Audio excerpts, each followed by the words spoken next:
Well, it seems to me that there's an attitude in the village. First of all, everyone who's against flooding, very few people can do anything about it. This village has flooded in the past, it's going to flood again. That's a fact.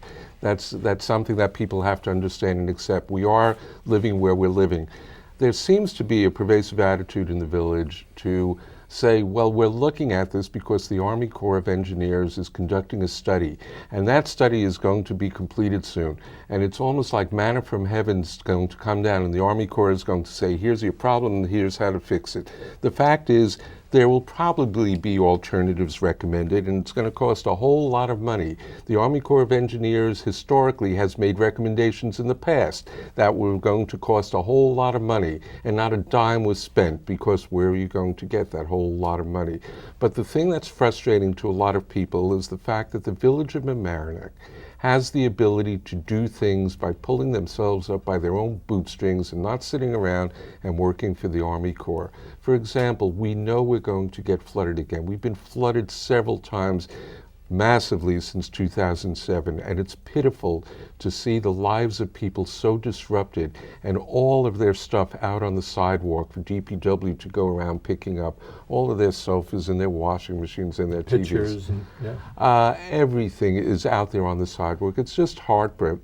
And what happens? They throw all the stuff out, and then they go out and with their hard-earned dollars, they go and they buy the stuff, and they put in a new boiler, and they put in a new hot water heater. The village of Mamaroneck, if it wanted to, if there was some sort of leadership, can at least consider, if you're going to get damaged and if you're going to rebuild and restore your home, maybe you don't put that boiler back in exactly the same location that's going to get destroyed yet again. Maybe you relocate the boiler or the hot water heater. Maybe you move the electrical panels. And for the building department to give out building permits to replace things in place seems to me something that ought to be looked at. And the lack of conversation or interest in pursuing that, I think, is unfortunate. And you know, when we had the flood in 2007, and it was an awful experience for so many people, and it was heartbreaking in a lot of ways. But one of the things we did that the village might consider doing now was we didn't charge people for building permits. You had to get a building permit, but we didn't charge you for a building permit if it was via flood damage, and because they had enough on their plates already. So maybe one of the things that might be considered is if you're looking to move a piece of equipment, like you talked about a boiler or a hot water heater, to another location, the village should encourage that by giving you a building permit without charging you the usual fees. Because it doesn't amount to a few $100s, but a few $100s is a few $100s. When you've lost half of your household goods in a flood, a few $100s means a tremendous amount. Yes. And the fact is that is an excellent idea. It's also an excellent idea that if you take out a building permit, which people should do, absolutely, and you should not be charged building permit fees, so it's not being hit again after you've been devastated. I believe that your assessment shouldn't go up because someone says you've just improved your property by putting in a new boiler in a better location. Why crucify people time and time again for doing the right thing? For doing the right thing. Yeah, exactly.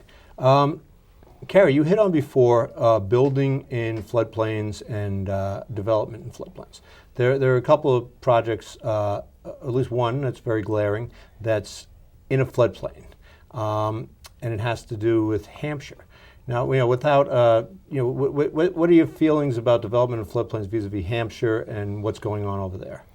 Well, I think, as we just said, it strikes me as imprudent right from the get-go to put something in harm's way.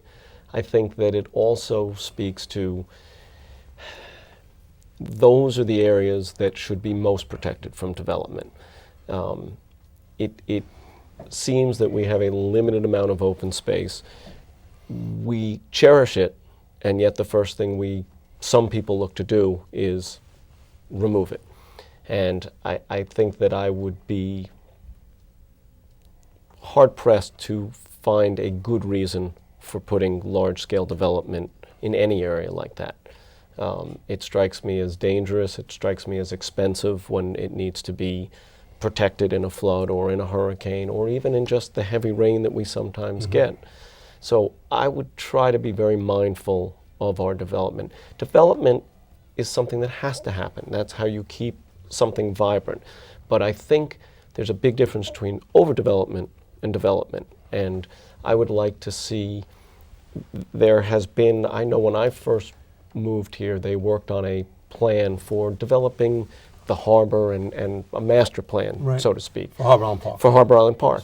And it brought in people from all over this village, lots of input. A plan was put together. I'd like to see some of those plans followed. We do all this work, you get real buy-in from an entire group, a diverse group of a constituency, and then it sits and goes nowhere. And I think some of the issues that are percolating up that have caused such angst in this community don't need to be there. I think there is a general consensus of what should be done and can be done. And I'd like to see some of those things followed. Excellent. I think you hit the nail on the head. It's just self-inflicted angst. Yes. And life has enough angst on its own without creating more. Clark, you have a lot of history with land use and on a zoning board with our zoning laws. You know, could you talk a little bit to who is responsible and who has the duty to enact zoning and where zoning should come from? Well, zoning is essentially a legislative act. Zoning is offered and proposed and enacted by the legislature. In our case, it's the Board of Trustees. We have a zoning ordinance. It was instituted in 1968.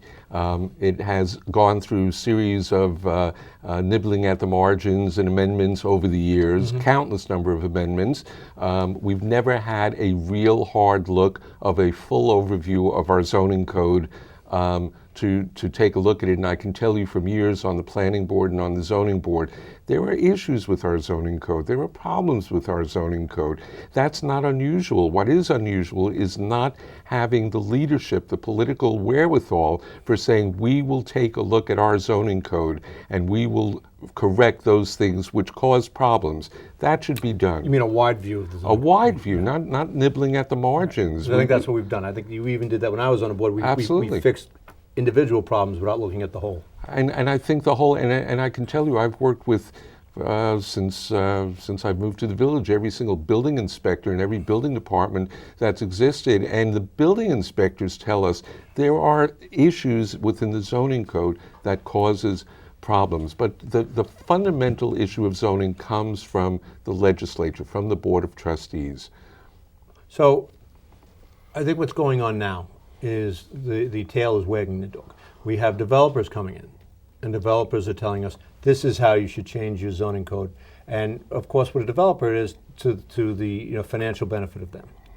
And I think that's what the Board of Trustees' responsibility is to protect the public from just zoning based upon somebody else's pocketbook. The idea is we put the public first before we put the developer. Not that we don't want developers to operate, and we understand that there's a profit motive, and we're not communists. So we understand that that's the nature of the business, but we have to put the neighborhoods first. And as a big picture, I think part of it is that it's the knock-on effect. It's a chess game. You make one move. What effect does that have? How much more traffic does that bring? Right. Does it overtax the schools? Does it fit with the village that we want to be?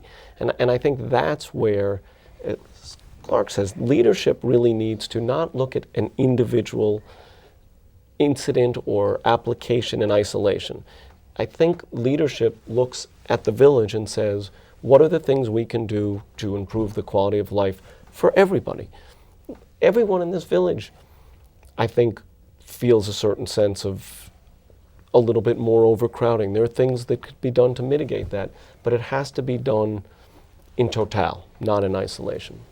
Now, what are the things that we're all concerned about? We're all taxpayers here. We've all lived here a long time. We've all watched what sometimes seems a tax bill grow exponentially, which is the nature of how this works around here. But what would you do, and how would you work and be concerned about keeping people's increases down to the bare minimum while providing the services we've all grown entitled to, and not entitled to, but accustomed to? If you make the assumption that all the low-hanging fruit has already been picked, again, it comes down to the wherewithal of political leadership to explore certain things of heavy-duty consolidation prospects, sharing resources. I mean, we are a relatively small coastal village, 18,000 people. Larchmont has, 6,500 people. And the notion that these are individual fiefdoms that are spending on so many goods and services individually is just at a certain point a little bit crazy. I mean, if you would take it, to some other country and describe the situation, people say, why would you do that? Yes. If it's going to cost you what it's costing you, why would you elect to do that? As a matter of fact, just for a plug for myself, that's one of the things that I wanted to run for county government for, the county legislature, is to work, because I think that leadership also has to come from the county level, to take the little municipalities and try to show them how they can cooperate without losing their own identity, without losing their own sense of individual communities. And I think that we need the county to cooperate with that, because the county can do a lot of things and provide a lot of services, or at least help coordinate those services that a Larchmont or a Mamaroneck or a Rye can't of its own. But we need some kind of overriding government to try and shepherd us through that, and especially with the school systems too.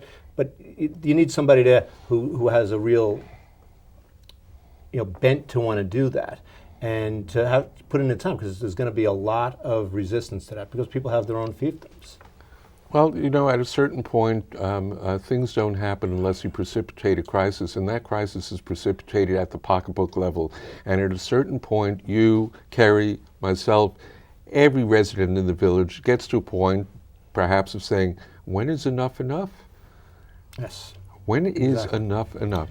The tipping point, as they call it in global warming and all of the... Sure. Yeah. And hopefully, I think it's a responsibility of the elected officials also to explain that this won't be the end of the world. Because everybody's always afraid to take a stand. Because, if I take a stand, this person might be, alienated and I won't get that vote. But I think when you actually sit down and tell people what you feel and how, why you feel that way, they might not even agree with you, but it doesn't mean they're going to run away from you, because they think you're thoughtful and they think that you have ideas. And people appreciate elected officials and those who are running for office like yourselves, who have articulated your ideas here tonight. People appreciate it. They might not agree with you all the time, but this is about, in my view, politics is about the conflict or the difference in ideas. And we are selling our ideas and they're selling their ideas, and it shouldn't ever be personal and it shouldn't ever be negative. But it's all right to disagree.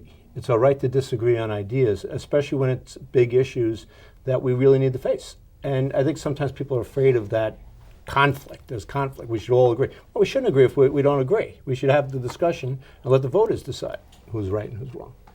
We have to wrap it up. But this has been a very enjoyable discussion. I take some credit for getting the two of you involved in this, and you might regret it, or you might exact your vengeance someday. But I'm very happy that you two are running. Clark and Kerry will be on the ballot on November 8th. 5th. November 5th? 5th. Oh, geez, see, I'm sorry. Clark and Kerry will be on the ballot November 5th. I'll be on the ballot on September 10th in the Democratic primary. If you could see a way clear to come out and vote on September 10th, but definitely vote for Clark and Kerry on November 5th. And I really appreciate you guys coming here tonight. And I look forward to seeing you on the campaign trail this summer. I look forward to it, and thank you Thank for you having very us. much. Thank you, and gentlemen. Thank you. Good luck. Thank you. You too. Thank you. Thank you, Tom.